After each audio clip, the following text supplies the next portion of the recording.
Are you willing to disrupt any form of what you have known?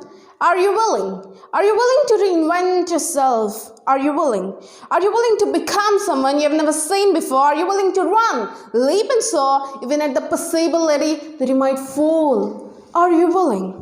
Are you willing to do something you have never done before? To say something you have never said before? To do the things you don't want to do? To say the things you don't want to say? So that you can be the man or woman you have always known yourself to be? Are you willing?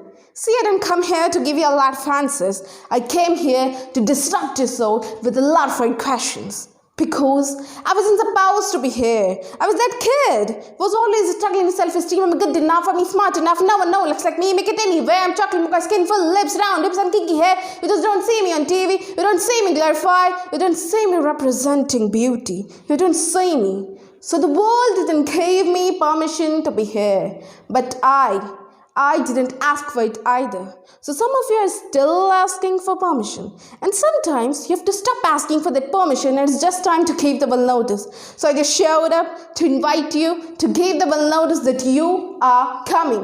Give the world notice that you have been here. Give the world notice that you have played polite long enough and now it's time to play full out. Give the world notice that apologetic just showed up. Give the world notice non-negotiable just showed up. Give the world notice that if they can't handle your light that you are tired. You're no longer willing to dim your light. So if they can't handle your light, put on some shades.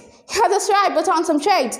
Because when you become that bold, when you become that audacious, when you become that unapologetic, all of a sudden become infectious. All of a sudden just a mere glimmer of you and can catch a glimpse of you and can get in a hemisphere, in atmosphere, in a zip code. Something happens to me because I am in proximity.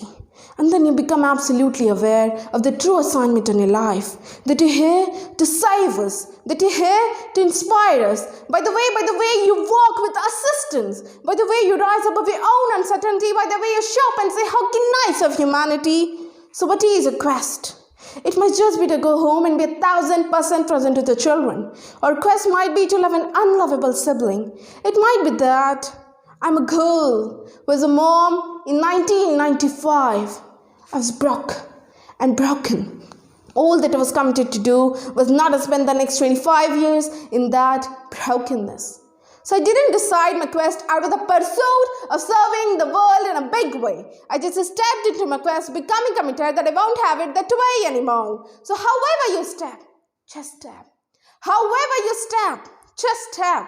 Don't get paralysis of the analysis trying to make sure that your step is right.